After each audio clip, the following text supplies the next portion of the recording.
Good morning बच्चों। अब हम लोक के सामाजिक समझौते की विशेषताएं करते हैं। पिछले लेक्चर में हमने देखा लोक के सामाजिक समझौते, प्राकृतिक अवस्था, लोक का जीवन, लोक की रचनाएं, प्राकृतिक अवस्था कैसी थी, समझौते होने का कारण क्या था। लोक के समझौते की सबसे मुख्य विशेषता ये थी कि लोक का पूर्व राजनीतिक अवस्था थी। तो इसकी पहली विशेषताओं में है, लोक के सिद्धांत के अंतर्गत दो प्रकार के समझौते होते हैं। पहले समझौते के द्वारा एक राजनीतिक समाज की स्थापना होती है और दूसरे समझौते द्वारा शासक व शासित के मध्य शर्तें निश्चित करते हुए सरकार की स्थापना होती है। समझ गए? पहले में सिविल सोसाइटी और दूसरे में गवर्नमेंट की स्थापना होती है। गवर्नमेंट क्यों? हमने बताया कि प्राकृतिक अवस्था अच्छी थी, बहुत अच्छी थी, आदर्श थी। प्रत्येक व्यक्ति के साथ विवेक की अवस्था, स्वर्ण युग की अवस्था थी, लेकिन कार्यपालिका, व्यवस्थापिका और न्यायपालिका का पूर्णतः अभाव था। इस अभाव को दूर करने के लिए दो समझौते हुए, जिसमें पहले में नागरिक समाज की स्थापना हुई और दूसरे में सरकार की स्थापना हुई। नंबर 2, समझौते के परिणाम स्वरूप नागरिकों के द्वारा अपनी प्राकृतिक अवस्था के अधिकारों का त्याग कर दिया जाता है, किंतु अधिकारों का त्याग इस शर्त पर किया जाता है कि समाज उसकी सुरक्षा सामूहिक रूप से सामूहिक हित का ध्यान रखते हुए करेगा। वेरी इंपॉर्टेंट, मतलब लोक कल्याण की बात करता है। जॉन लॉक किसकी बात करते हैं? लोक कल्याण, सामूहिक हित की बात करते हैं। तीसरा, समझौते के आधार पर जिस राज्य संस्था का निर्माण होता है वह मानवीय अनुमति और सहमति का परिणाम है। वेरी इंपॉर्टेंट, सहमति पर आधारित व्यवस्था है। किस पर आधारित है? सहमति पर। तो लोक के समझौते की विशेषताएं क्या हो गई? सहमति पर आधारित व्यवस्था, दो समझौते, नागरिक समाज और उसके बाद सरकार की स्थापना। लोक के सिद्धांत में शासक भी समझौते का पक्ष है, अतः समझौते की शर्तें उस पर भी अनिवार्यतः लागू होती हैं और उसके लिए समझौते का पालन आवश्यक होता है। इस प्रकार लोक एक निरंकुश राजतंत्र नहीं वरन मर्यादित राजतंत्र की स्थापना के पक्ष में है। That's very important. आप देखिए, हमने बात की लोक के सामाजिक समझौते में लोक दो तरह के समझौते करता है। पहला हमने क्लियर किया, व्यक्तियों और व्यक्तियों के मध्य, उनमें उन्होंने अपने अधिकारों की बात की, अपने सामूहिक हित की बात की और फिर वो गए राजा के पास, मतलब एक व्यक्ति समूह के पास या व्यक्ति के पास, उसको बोले भाई हम आपसे समझौता करना चाहते हैं, हम आपको अपने सारे अधिकार दे देंगे, लेकिन आप सर्वहित में काम करोगे, सामूहिक हित में काम करोगे, आप हमारे जीवन को संकट में नहीं डालोगे। यदि इस तरह का आपने किया तो हम समझौता तोड़ सकते हैं। और समझौते की एक एग्रीमेंट, सहमति पर आधारित सरकार की स्थापना। जैसा कि आप देखिए, जैसा कि लॉक ने अपने समय महसूस किया, गौरवपूर्ण क्रांति में क्या हुआ था? गौरवपूर्ण क्रांति में विलियम के साथ एक एग्रीमेंट हुआ था पार्लियामेंट का, और उससे सत्ता का हस्तांतरण हो गया। समस्त अधिकार किस में आ गए? पार्लियामेंट में आ गए। पार्लियामेंट ने कुछ नियम बनाए कि भाई हम किससे काम करेंगे, हम सहमति पर, हम सर्वहित की बात करेंगे। तो जो लॉक ने देखा उसको लॉक ने अपनी पुस्तक two treatise on civil government में लिखा। लोक के सिद्धांत में राज्य और शासन के अंतर को स्वीकार किया गया। यह शक्ति विभाजन के सिद्धांत का समर्थन करता है। मैंने आपको बताया कि प्राकृतिक अवस्था में तीन चीजों की कमी थी। किसकी? जीवन, स्वतंत्रता और संपत्ति, कार्यपालिका, व्यवस्थापिका और न्यायपालिका।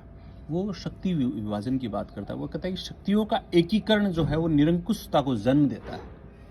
अरे भाई, सारी शक्तियां, फाइनेंस भी आपके पास है, एडमिनिस्ट्रेशन भी आपके पास है, लॉ एंड ऑर्डर भी आपके पास है, एग्जीक्यूटिव भी आपके पास है, जुडिशरी भी आपके पास है, तो आप एक डिक्टेटर हो जाओगे। तो इस चीज को दूर करने के लिए वो शक्ति पृथक्करण की बात करता है। शासक और सरकार की नेक्स्ट है, शासक अथवा सरकार की स्थापना मनुष्य के समझौते और सहमति पर आधारित है। अतः यदि सरकार निश्चित लक्ष्य को पूर्ण करने की दिशा में कार्य न करे तो शासक की नियुक्ति करने वाली जनता को उसे पदच्युत करने का अधिकार है। Very important. दूसरे शब्दों में, लोक के समझौते के अनुसार हॉब्स के मत के विरुद्ध जनता को शासक व सरकार के विरुद्ध विद्रोह का अधिकार है, जैसा कि लोक ने कहा। लोक के शब्दों में आप सुनिए, समाज को सदा एक ऐसी शक्ति प्राप्त रहती है जिसकी वह अपने को किसी के भी कुप्रयत्नों और कुचेष्टाओं से बचा सके, प्रजा के जीवन, स्वतंत्रता और संपत्ति के विरुद्ध कुप्रयत्न, कुचेष्टाएं करने की मूर्खता या नीचता करे। जब कभी भी कोई उन्हें दासता की दिशा में ले जाने का प्रयत्न करे, उन्हें सदा यह अधिकार होगा कि वह अपने को इससे मुक्त कर सके। जो आत्मरक्षा के उस मौलिक और पवित्र अपरिवर्तनीय परिणाम का आक्रमण करते हैं जिनके हेतु वे समाज में सम्मिलित हुए थे। समझ गए? तो समझौते की विशेषताओं से स्पष्ट है कि लॉक ने अपने सिद्धांत के आधार पर एक ऐसे समाज की स्थापना की है, ऐसे समाज का समर्थन किया है जिसमें वास्तविक और अंतिम सत्ता, संप्रभुता समाज में निहित है। सरकार का चाहे कोई भी स्वरूप क्यों न हो, वह समाज की इच्छा की अभिव्यक्ति का एक ऐसा साधन मात्र होती है जिसे समाज जब चाहे बदल दे। ठीक है, अब हम पढ़ेंगे लोक के राज्य की विशेषताएं। तो आपने देख लिया लोक के सामाजिक समझौते में कैसा राज्य, किस तरह के राज्य, किस तरह के समाज की स्थापना हुई। अब उसकी कुछ कैरेक्टरिस्टिकीज हैं उनमें। नंबर 1, राज्य मानव कल्याण का एक साधन है। State is a mean of human welfare. लोक की विचारधारा के अंदर कोई व्यक्ति को साध्य और राज्य को एक साधन माना गया है। राज्य व्यक्ति के लिए, व्यक्ति राज्य के लिए नहीं है। लॉक के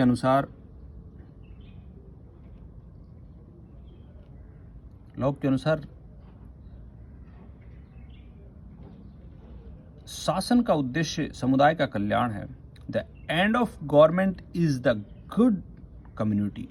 the end of government is the good community. आदर्शवादी विचारकों के समान लॉक राज्य की किसी भी प्रकार की रहस्यात्मकता, श्रेष्ठता प्रदान नहीं करता है। वह तो व्यक्ति के जीवन, स्वतंत्रता और संपत्ति के अधिकार की रक्षा का साधन मात्र है। That's very important. राज्य की स्थापना क्यों हुई? भैया तेरे को सिर्फ जीवन, स्वतंत्रता और संपत्ति के अधिकारों की रक्षा करनी है, इसके अलावा और तुझे कुछ नहीं करना है। एक कॉन्टेक्ट से तेरा जन्म हुआ है, सहमति पर तुम आधारित हो। एक बिल्कुल एक सिंपल सी कैसे राज्य हैं आज के, कॉन्टेक्ट बेसिस। ठीक है, राज्य का आधार जनसहमति। हमने पहले पढ़ा इसमें कि राज्य का आधार क्या है? जनसहमति, मतलब जनता की सहमति पर आधारित है। सीमित सत्ता वाला राज्य हमने देख लिया। राज्य यदि कोई गलती करेगा तो उसको, प्रजा को अधिकार है कि वो, यदि राज्य जीवन, स्वतंत्रता और संपत्ति के अधिकारों को उल्लंघन करता है तो उसे हटाने का उसे राइट है। सीमित सत्ता वाला राज्य हो गया। ट्रस्ट, आप देखिए लोक के राज्य की विशेषता है कि उसे सीमित शक्तियां ही प्राप्त हैं, निरपेक्ष और असीमित नहीं। राज्य को निश्चित उद्देश्यों की प्राप्ति हेतु न्यासधारी शक्तियां ही प्राप्त हैं, अर्थात उसकी शक्ति लोक कल्याण की लक्ष्य की सिद्धि के लिए ही है। जिस साधन के आधार पर सरकार के द्वारा अपनी शक्तियां और अधिकार प्राप्त किए गए उसे कॉन्टेक्ट कहकर नहीं पुकारा जाता, वरन वो उसे ट्रस्ट कहता है। ट्रस्ट में देखो, वेरी इंपॉर्टेंट, कॉन्टेक्ट नहीं कहता, वो कहता है ट्रस्ट। ट्रस्ट में यह भाव निहित है कि सरकार की शक्तियां सीमित हैं। यदि सरकार ट्रस्ट की सीमाओं का उल्लंघन करती है तो समाज को अधिकार है कि वह सरकार को भंग कर दे। Very important.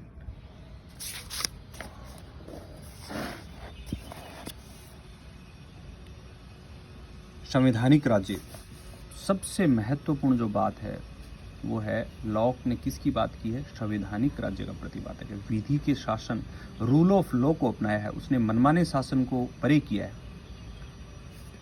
ये दैट्स वेरी इंपॉर्टेंट। लॉक लिखते हैं where the law ends tyranny begins, जहां राज्य कानून का अंत होता है वहां अत्याचार प्रारंभ होता है। निषेधात्मक राज्य का प्रतिपादन, कार्यों की दृष्टि से लोक का राज्य एक निषेधात्मक राज्य है, सकारात्मक नहीं है। निषेधात्मक का मतलब है कि आप ये नहीं करोगे, ये नहीं करोगे, वह सरकार को कहता है। लोक राज्य की उद्देश्य व्यक्ति के, लोक के अनुसार राज्य की उत्पत्ति क्यों हुई? सिर्फ उसका काम है जीवन, स्वतंत्रता और संपत्ति के अधिकारों की रक्षा करना और उसके चरित्र को सुधारना है, नैतिक उत्थान करना है।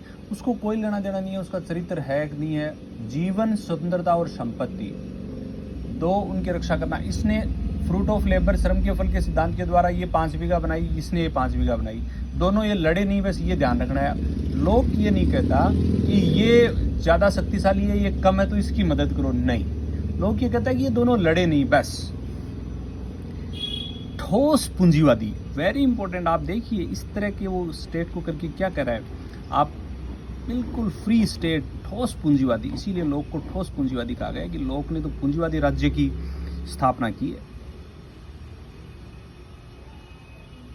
अपने पुस्तक लेटर ऑन टॉलरेशन में इस बात को स्पष्टतः प्रतिपादन किया, राज्य व्यक्तियों के नैतिक विकास की क्षमता नहीं रखता है और न ही उसको ऐसा प्रयास करना चाहिए। तो ये इसकी विशेषताएं हो गई।